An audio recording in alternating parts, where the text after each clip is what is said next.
Sim, professor. O que eu queria entrar agora, a partir de agora, é nos protocolos de automação. Então, a gente falou aí de sistemas convencionais, sistemas automatizados. E falamos, já falei hoje que um sistema automatizado, a parte de potência, não tem como. Você tem que sair do teu controlador, seja ele centralizado, seja ele descentralizado, mas o teu módulo de acionamento até a carga, né, é potência, então você tem que ir com cabo. Né, você tem que cabear isso, passar fio, dar um jeito de cabear. Agora, e a parte de controle? Como é que eu interligo, né, os controladores de automação, quais as redes que existem, né? Então, na verdade, com os anos aí, surgiram vários protocolos de automação para você controlar esses equipamentos de automação. Então, um protocolo, na verdade, o que é? Ele é um conjunto de regras que define a maneira com que os equipamentos irão se comunicar em uma rede de dados. Todo mundo mais ou menos tem essa noção, mas é bom definir isso, né? Então, para que um equipamento comunique-se dentro de uma rede, é necessário que nele tenha sido inserido esses conjuntos de regras, ou seja, o protocolo. A gente tem alguns protocolos aqui e tem diferentes, vamos dizer assim, diferentes gerações de protocolos, dá até para dizer. A gente tem alguns protocolos, né, chamados protocolos Powerline.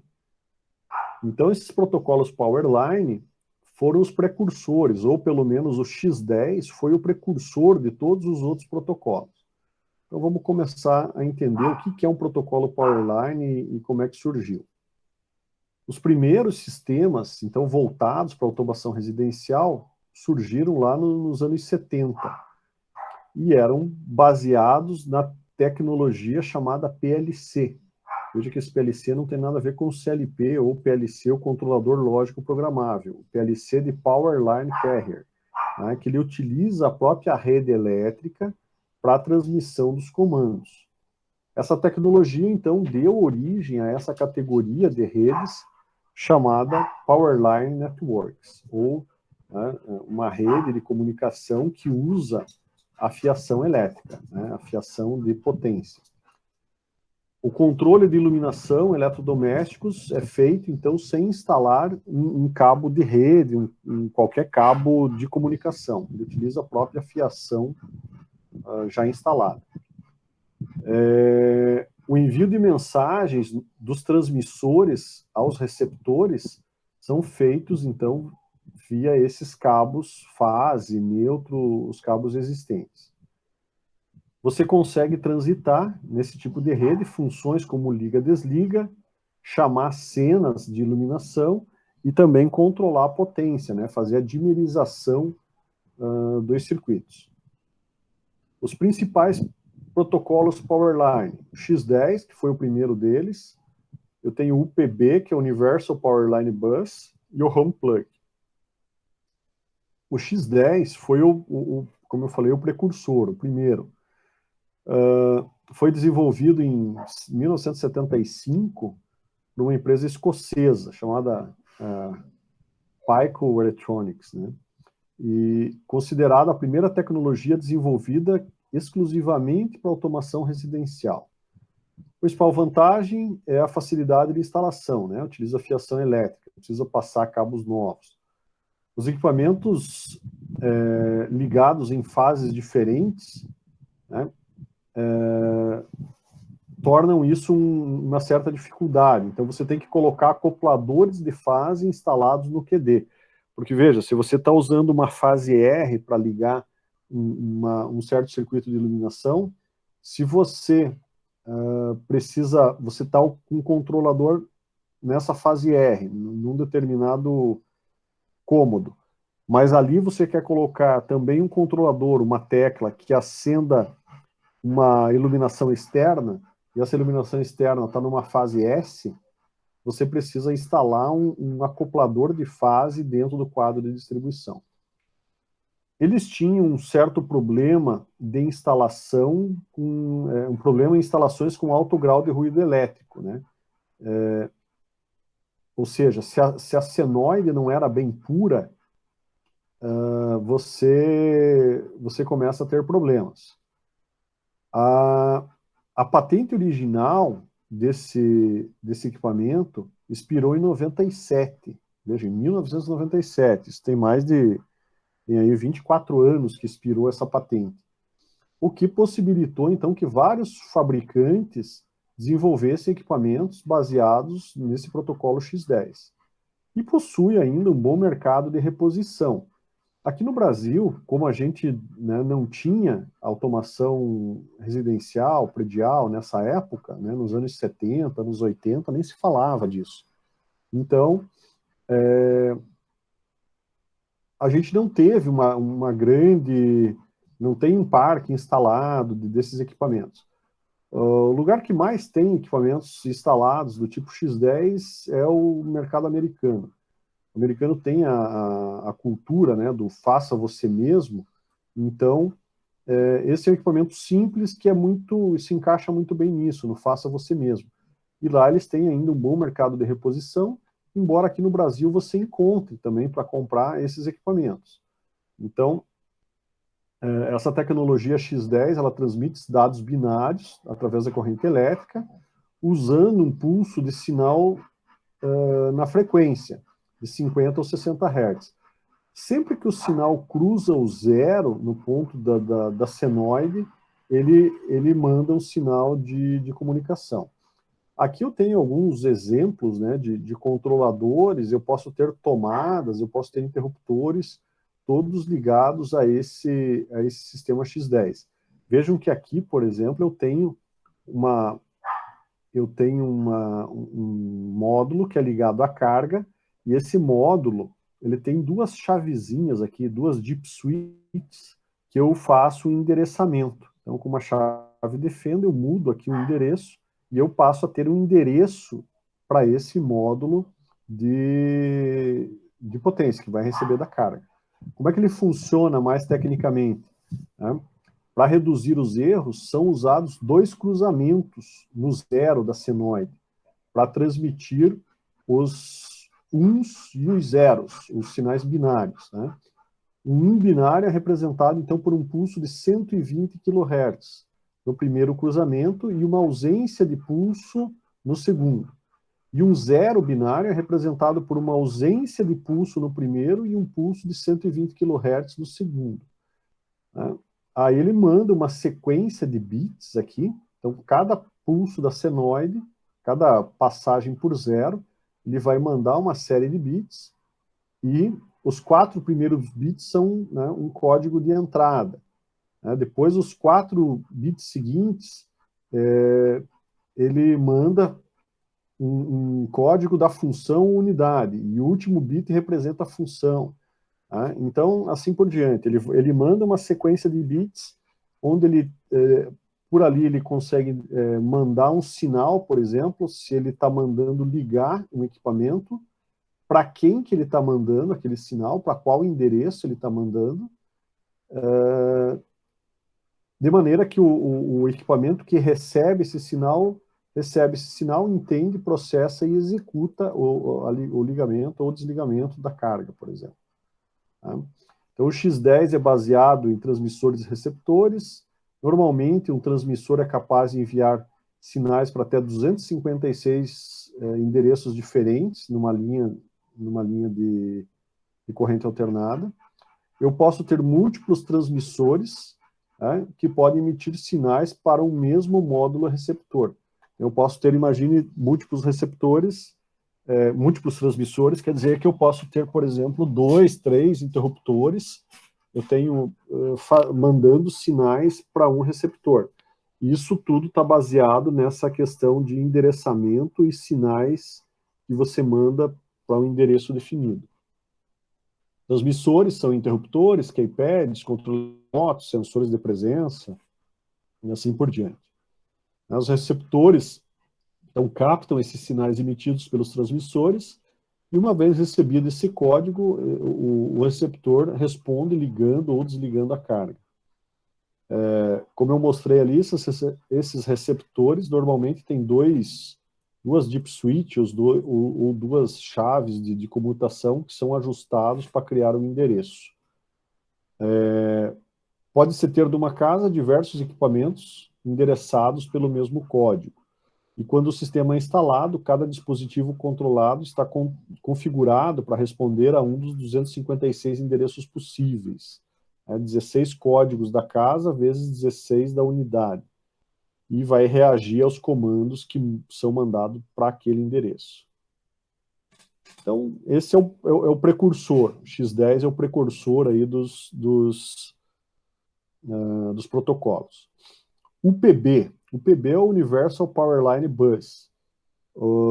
Também usa esse princípio do Powerline Networks.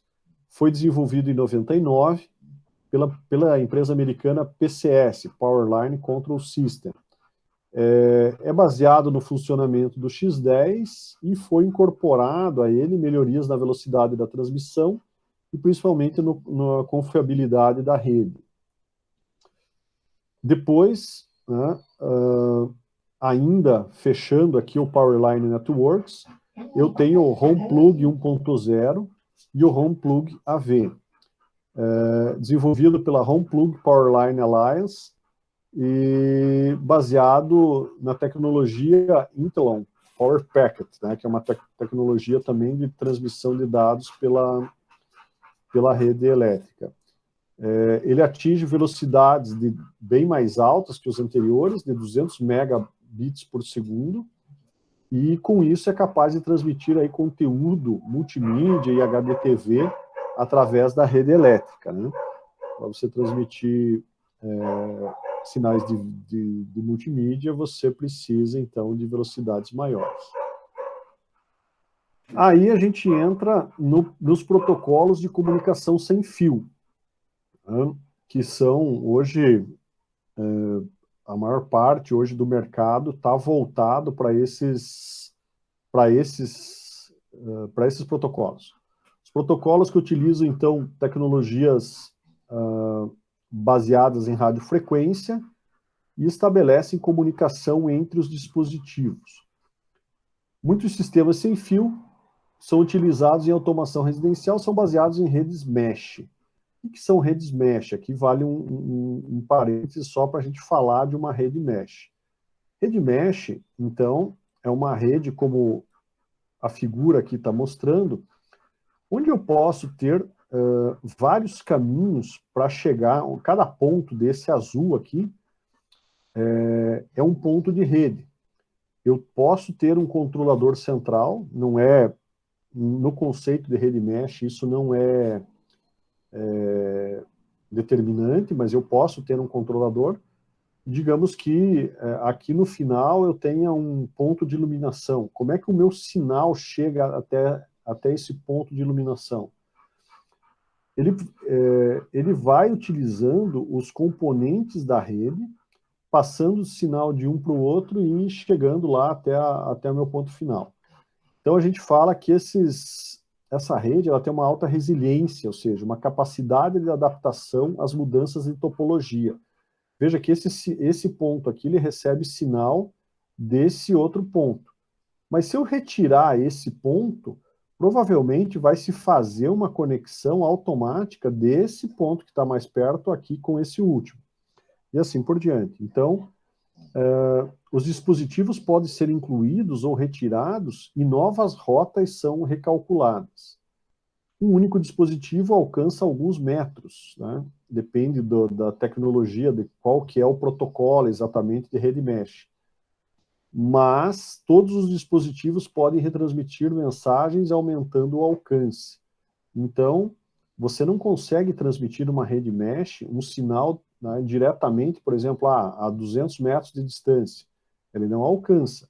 Mas como você tem um alcance ali de 30 metros, provavelmente, em torno disso, 20 metros, você vai ter pelo menos um ponto naquele raio, e aquele ponto retransmite o sinal, e assim por diante. Então, é desse jeito que funciona mais ou menos a rede mesh, sendo bem resumido. Um protocolo que é muito utilizado dentro não só de automação residencial, talvez vocês já conheçam esse protocolo, até de outras disciplinas, ou mesmo de sistemas eletrônicos embarcados e tal, é o protocolo ZigBee. O ZigBee foi desenvolvido em 2005 pela ZigG Alliance, e é baseado no protocolo padrão, no I3E 802.15.4.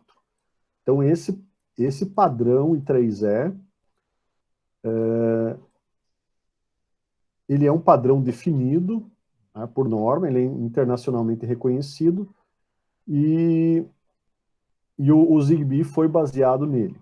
O nome ZigBee vem de mensagens que trafegam em zigue-zague, como se fossem abelhas, né? Ou como se fosse um enxame de abelhas. Então, um ponto transmitindo mensagem para o ponto seguinte, e se você retira um dos pontos, você consegue recalcular a rota. A ênfase é na baixa potência de operação, na baixa taxa de transmissão de dados e no baixo custo de implementação. Ele atende desde dispositivos mais simples, que funcionam a bateria. Muitos desses equipamentos funcionam a bateria, não funcionam ligados, né? Não preciso alimentar a fase neutro, como eu mostrei o Sonoff há pouco. Até outros mais sofisticados, né, para aplicações em automação comercial e industrial. Comparável às redes Wi-Fi e Bluetooth, ele diferencia-se dessas duas por desenvolver menor consumo, com um alcance reduzido, né? Cerca de 40 metros aí, esses 40 metros em visada direta, ou seja, se eu não tiver paredes. Ele tem um alcance reduzido e a comunicação entre as duas unidades, né, pode ser repetida sucessivamente, então, por unidades existentes, né, na rede até atingir o destinatário final, aquilo que a gente já tinha falado, um ponto repete para o ponto seguinte. Todos os pontos da rede podem funcionar como retransmissores de informação. E uma malha, um mesh, né, de unidades ZigBee pode ser uma extensão de uma rede doméstica ou industrial sem necessidade de utilizar ligações elétricas entre elas. Tá? Hoje se encontram, existem várias taxas de transmissão, mas eu encontro módulos aí com taxas de até 250 kbps, né, kilobits por segundo, que alcançam até 70 metros em visada aberta. O mais comum é na faixa de 40 a 50 metros. O ZigBee, então, ele funciona em modo de rede transparente, onde todos os pontos podem receber dados. E no modo criptografado, onde podem ser configurados o nome do usuário, o endereço da rede, os endereços que vão receber os dados, e até mensagens numa determinada sessão. Então, isso é opcional. Quando você configura o equipamento dentro da rede, você escolhe a forma, se é transparente ou modo criptografado. Cada rede deve ter um dispositivo coordenador encarregado da criação da rede e do controle dos parâmetros e a manutenção básica da rede. Então, ele é como se fosse um mestre ali, só que no ZigBee é chamado de coordenador.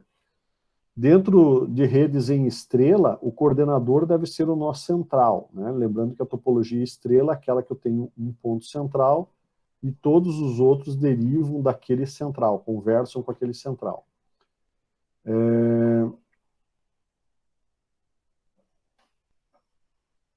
que mais importante aqui? Então, aqui, os diferentes tipos de dispositivos ZigBee. Existe o coordenador, o roteador e o dispositivo final. O coordenador, então, é o dispositivo mais completo. Ele faz a raiz da árvore, né, de transmissão da rede, e pode superar a outras redes, ou seja, pode se comunicar com outras redes, fazer interligação com outras redes. Há exatamente um coordenador Zigbee em cada rede, uma vez que é o dispositivo que iniciou a rede originalmente. Ele é capaz de armazenar informações sobre a rede, inclusive atuando como centro de fidedignidade e repositório de chaves de segurança. Eu tenho o Zigbee Router, o roteador. Então, assim como ele faz funções como executar a função do aplicativo, ele pode executar aí um roteamento intermediário e transmissão de dados de um dispositivo ou do coordenador para um dispositivo final. E o Zigbee dispositivo final, ele contém a funcionalidade apenas o suficiente para falar com o nó coordenador roteador. Ele não pode transmitir dados de outros dispositivos. Ele é final, então ele só recebe os dados e executa o que for para executar. Essa relação permite que o nó possa ser adormecido, né, uma quantidade significativa de tempo. Isso, ou seja, se você não está recebendo dados nesse nó, nesse ponto, nesse dispositivo final, ele fica como que dormindo. Como ele está alimentado a bateria, ele não consome bateria, a bateria aumenta a vida útil, né? Para se ter uma ideia, hoje você tem equipamentos que baterias duram tranquilamente aí 5 anos. Né? Então, ele requer menos quantidade de memória e é mais barato do que um Zigbee coordenador ou roteador. Aí aqui eu estou deixando um link para vocês darem uma olhada, bem importante, sobre características do Zigbee. Então tem um vídeo aqui bem legal explicando mais tecnicamente, dando exemplos e tal, sobre esse tipo de rede.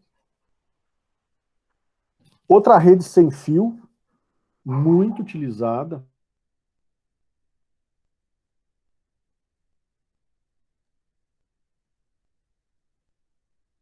Zensis. Foi concebida para aplicação de controle de dispositivos residenciais. Usa um meio simples, baixo consumo, não tem largura de banda suficiente para transmissão de áudio ou vídeo. A largura é só para controle discreto mesmo. Cada módulo Z-Wave é considerado um nó na rede de topologia mesh, né, dessa rede mesh. Os fabricantes de equipamentos Z-Wave precisam homologar seus produtos na Z-Wave Alliance para que seja possível garantir a sua interoperabilidade em qualquer rede Z-Wave.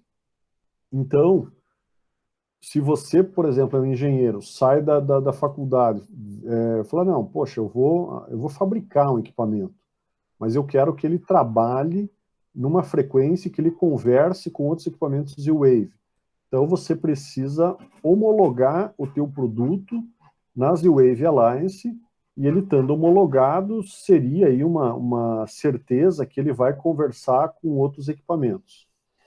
A Z-Wave Alliance é um consórcio de mais de 100 produtores independentes que fabricam produtos baseados, então, no padrão Z-Wave. E, por exemplo, alguns fabricantes de produtos de automação, de elétrica, bem conhecidos, como Danfoss, Intel, Intermatic, Monster Cable, Universal Electronics, Z-Wave, Zensis e por aí vai. Então, é uma rede muito parecida com a Zigbee também, né? É sem fio, é mesh. Apesar da tecnologia Z-Wave ser uma solução interessante, principalmente para residências já construídas, a velocidade de transmissão dos dados é ainda baixa, né? O que inviabiliza a transmissão de imagem, som e outros dados. Além disso, para soluções que necessitam mais de 30 dispositivos, o Z-Wave começa a ficar mais caro que o sistema de cabo. Então, assim, sempre que você vai comparar, muita gente começa a perguntar, né? Fala, mas o que é mais interessante? Eu fazer um sistema cabeado eu fazer aquele sistema... Veja, aqui a gente está trabalhando num sistema sem fio. Sem fio, a gente vai ter, então, uma automação descentralizada. Eu vou ter os módulos espalhados pela casa, e eu vou ter, por exemplo, pulsadores que se comunicam com esses módulos através de um protocolo sem fio Z-Wave, por exemplo, ou Zigbee. O que é mais barato? É eu passar cabo e fazer aquela automação com o controlador instalado dentro do quadro de automação, ou fazer uma instalação totalmente sem fio. Normalmente, quando se faz uma residência do zero, você está no projeto, você não construiu a casa, você já projeta para automação cabeada. A infraestrutura é relativamente barata, né? A infraestrutura é o quê? Caixinhas ali, um quadro que você vai gastar a mais, e eletroduto desse PVC corrugado flexível. Então, é mais barato você fazer centralizada, se possível, né? Ela tende a ser mais barato, principalmente por um número de pontos maior. Se você já tem a residência construída, essa residência, né, tem gente morando, inclusive, não quer fazer grandes reformas, o jeito mais fácil é você fazer sem fio. Evita quebra-quebra, você vai utilizar o máximo possível da fiação existente, e os sinais de controle, de acionamento, são sinais que trafegam aqui por uma rede sem fio. A ideia é mais ou menos essa, né? E existe um ponto ali né, que para poucos pontos o sem fio é mais barato, à medida que aumenta o número de pontos, se torna mais barato a solução cabeada. Aí eu tenho, a gente falou então aqui, só retomando, protocolos sem fio. Falamos de Zigbee e Z-Wave. Agora nós vamos falar de UHF, né? O sistema UHF, né, ou Ultra High Frequency, ele trabalha na faixa de 260 a 470 MHz de frequência, e é muito utilizada por inúmeros métodos de codificação proprietária, né, daqueles fabricantes que constroem o seu controlador, seu módulo de acionamento, mas esse módulo é sem fio, porém ele não trabalha com Z-Wave, com Zigbee, com alguma coisa padronizada. Ele vai trabalhar com um sinal de frequência na faixa de 400 MHz. Não há um padrão de comunicação, o que dificulta a interoperabilidade. Na verdade, não é que dificulta, ele proíbe a interoperabilidade. Não tem como você comprar um controlador de um fabricante, colocar na tua sala, comprar um outro controlador de outro fabricante, colocar na garagem e querer que eles conversem, né? Um vai trabalhar numa frequência, outro em outra, então eles não se falam. Devem operar em caráter intermitente e baixas potências de transmissão. Isso é uma regra da Anatel para essa faixa de frequência. Na verdade, essa faixa de frequência pode ser utilizada não só para automação residencial, pode ser utilizada para grandes transmissões de dados, né? Imagine que você tem, por exemplo, algum tipo de automação que você quer transmitir dados a uma longa distância. Então, você pode utilizar essa faixa de frequência, você coloca uma antena, né? Isso aqui é muito utilizado, por exemplo, em saneamento. Imagine que você tem uma captação de água, e essa captação de água fica lá a 10 quilômetros da cidade. Você tem bombas lá captando água, e ela né, recalca essa água para a estação de tratamento de água da cidade. Quando o reservatório está cheio, lá da cidade, você tem que mandar desligar as bombas da captação. Como é que você faz isso? Ah, manda via fibra ótica. Não tem fibra ótica, porque é lá no meio do mato a captação. Então você coloca uma torre de antena nas duas pontas, né, na captação e na estação de tratamento. quando enche o reservatório, você manda um sinal de rádio mandando desligar as bombas. E assim, não só o sinal de liga-desliga, mas você manda sinais de vazão, né, vários outros sinais de monitoramento, pressão instantânea, de maneira que quem está na estação de tratamento consegue monitorar tudo que está acontecendo lá na captação de água.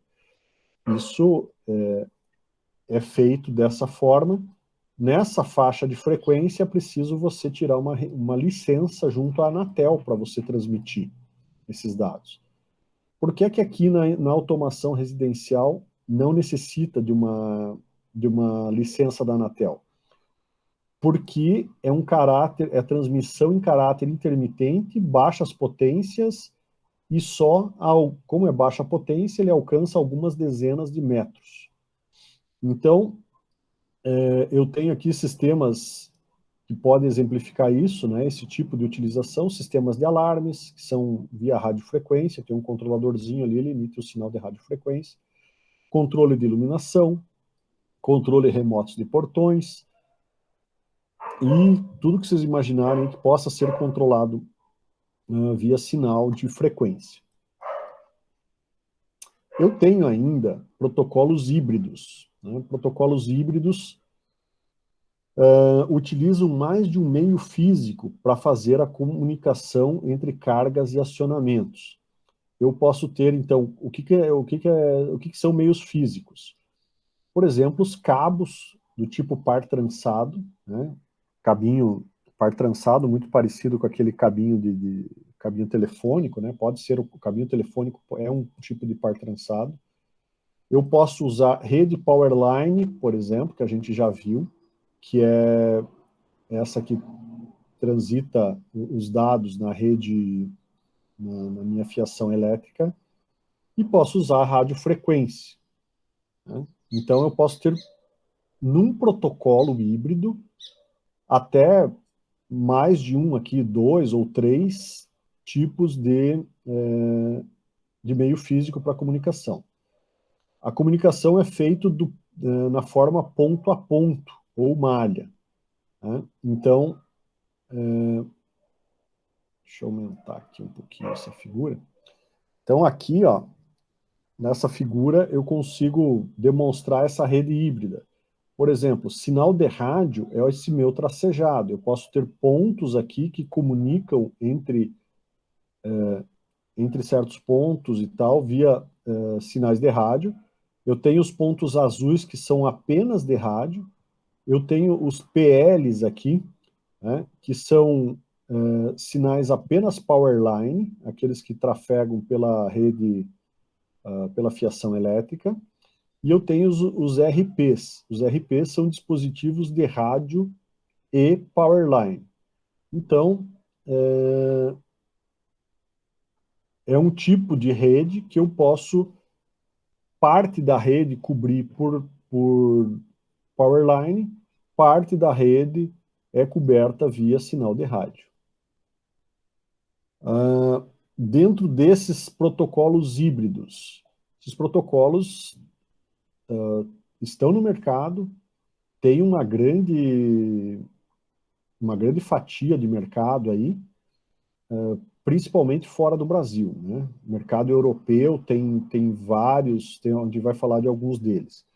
Então, o CBus, o Consumer Electronic Bus, foi criado a partir de um comitê técnico proposto pela CEA, que é a Associação de Consumidores de Eletrônicos, e a ideia desse bus, desse protocolo, era interconectar todos os dispositivos dentro de uma residência.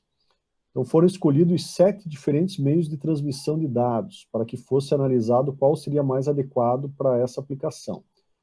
Os meios escolhidos foram cabos coaxiais, cabos de pares trançados, cabos de fibras óticas, o Powerline, rádio, infravermelho e áudio e vídeo.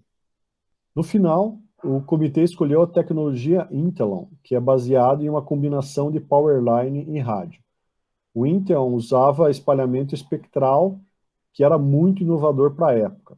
Em 94 foi publicado, né, o padrão CBus, sobre a designação de EIA 600, que é uma norma.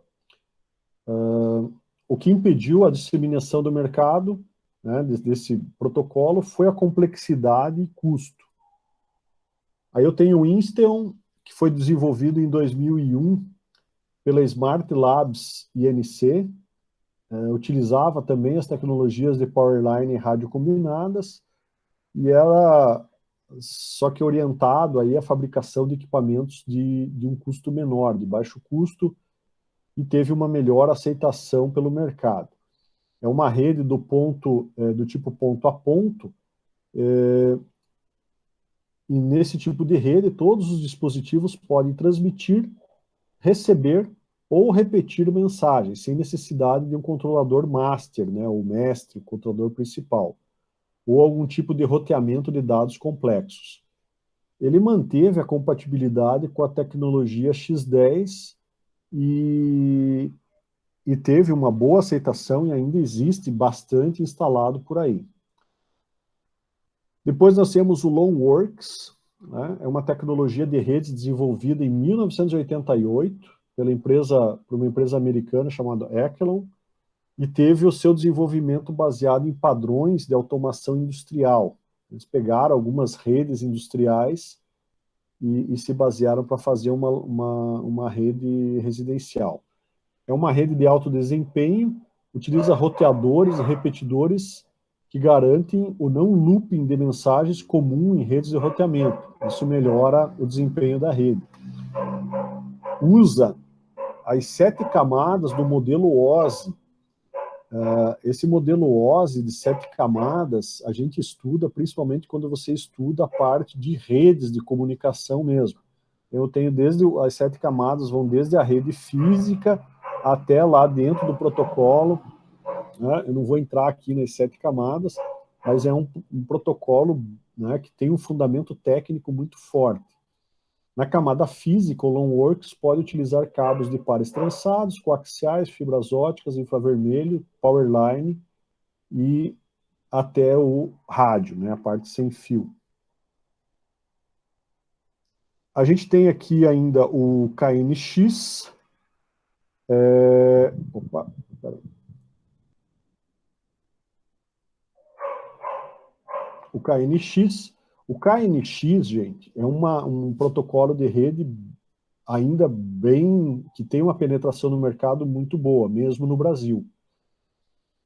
É um protocolo que resulta num processo de convergência entre 3 padrões europeus de automação predial e residencial, que era o EIB, European Installation Bus, um outro protocolo chamado BAT-Bus, e o EHS, que era o European Home System.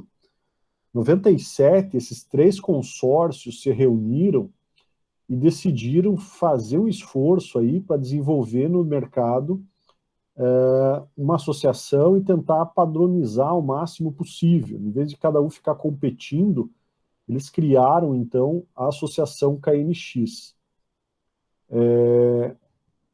Isso foi publicado em 2002, com o objetivo de desenvolver, então, uma nova norma comum a todos os fabricantes, que pudesse ser proposta como uma norma internacional. O KNX hoje é um protocolo mundial sobre norma ISO IEC 14543, com protocolo aberto para automação predial e residencial, né? Isso quer dizer, esse fato de ser um protocolo aberto torna interessante para fabricantes, para novos fabricantes, e por isso que ele está no mercado e tem ganho o mercado cada vez maior. O processo de certificação KNX, então, garante aquela história, né, que outros fabricantes, novos fabricantes, entrem nessa associação, fabriquem equipamentos que atendem a esse protocolo e funcionem, se comuniquem uns com os outros. A certificação é realizada em laboratórios neutros, terceirizados, e a associação KNX exige alto nível de controle de qualidade durante todas as fases do produto, por exemplo, ISO 9001, e normas europeias para a domótica. O KNX ainda suporta diversos tipos de meio físico, sendo possível a combinação de um ou mais modos de configuração. Então, a gente pode ter no KNX aí cabo de par trançado, powerline, radiofrequência e o IP, né, o protocolo IP Ethernet, que é o chamado KNX-IP. Aí eu deixei aqui também um link com um vídeo da knx.org.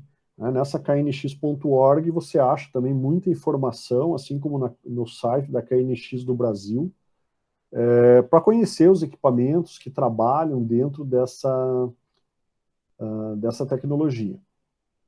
A gente tem aí, muitas vezes, não sei se vocês já participaram, às vezes vem algum fabricante trazer até recentemente, não é? Bom, recentemente, estou exagerando, recentemente a gente só está em casa, mas acho que a última apresentação que teve aqui na UTF-PR, de uma carreta, se eu não me engano, da Schneider, trouxe equipamentos, eles trazem equipamentos de potência e tal, e daí você vê lá, eles trazem junto equipamentos de automação residencial, inclusive.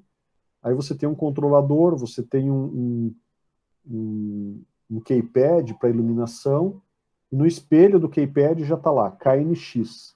Então, né, são equipamentos aí de grandes fabricantes que trabalham com esses tipos de protocolos. Então aqui, assim, para ficar claro, né, a gente tem vários protocolos de automação. Esses protocolos esses protocolos podem ser normalizados ou normatizados. Eles são, por exemplo, Zigbee e Wave, para protocolos sem fio. Eu tenho um protocolo como esse da KNX, mas eu posso ter a tal da comunicação proprietária, né? Que a comunicação proprietária é aquela que eu não utilizo, eu vou utilizar um protocolo, mas é um protocolo do fabricante. O que é o ruim disso? Você fica preso só àquele fabricante. Você nunca vai poder comprar equipamento de outro fabricante. Né? Você instalou aquela marca na tua residência, a ideia é que você não troque também, né? Mas, enfim, você vai ter que se manter fiel. Se você ampliar ou tentar substituir, tem que ser pela mesma marca. Vai respeitar os protocolos de comunicação. Quando você usa um protocolo definido como Z-Wave, Zigbee ou KNX, você não precisa comprar sempre o produto do mesmo fabricante. Se você está aumentando, vou fazer algo a mais de automação, vou aumentar meu sistema de automação, você pode comprar de outro fabricante o produto, desde que seja KNX, por exemplo, ou seja, Z-Wave. Então, essa é a ideia. Um parênteses aqui importante, que o fato de ser a mesma rede deveria ser uma garantia para quem é instalador ou para quem é consumidor, que você não vai ter problemas de comunicação. Mas, infelizmente, isso não é verdade, gente. Eu já testei alguns controladores por conta própria, né, em casa e tal, e às vezes você já peguei controladores que você compra como sendo, por exemplo, Z-Wave, deveria comunicar com uma rede Z-Wave, você não consegue fazer essa comunicação. Não vou citar aqui fabricantes, mas assim, produtos que vêm de origem não tão séria, que você vê que o custo é muito barato, dá para desconfiar. Dá para desconfiar porque muitas vezes você acha que funciona e acaba não funcionando. No Brasil, entre Zigbee e Z-Wave, por algum motivo que eu não sei qual é, o Zigbee não se popularizou. O que a gente tem muito no Brasil, em termos de protocolos sem fio, são equipamentos que operam em Z-Wave. Então, se você quer ser melhor atendido, projete ou construa, faça alguma coisa com Z-Wave. Né, tem uma abrangência muito maior dentro do Brasil.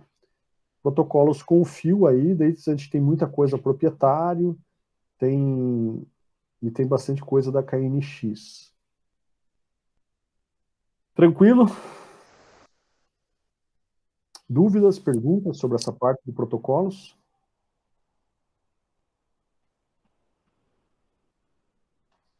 Tranquilo, professor. Então, assim, o que é que eu queria que vocês fizessem na complementação dessa aula de hoje? Assistam esses links. Eu vou colocar... Os links da aula passada já estavam lá, né? A apresentação da aula passada. Essa dos protocolos de automação ainda não está, eu vou colocar agora. E aí, eu queria que vocês... Eu vou propor um trabalhinho aí para ser entregue individual, mas é uma outra forma de comunicação que vai tomar o mercado, já está tomando o mercado, à medida que a gente aumenta aí as velocidades de transmissão. 5G deve, né, para nós aqui talvez demore um pouquinho mais para chegar, mas vai chegar. E a ideia, né, dos fabricantes, a partir de agora, já tem um tempo isso, é que todo equipamento que você compre, ele venha com número IP. Né? E quando tudo tiver um número IP, eu consigo mandar, então, via rede Ethernet, eu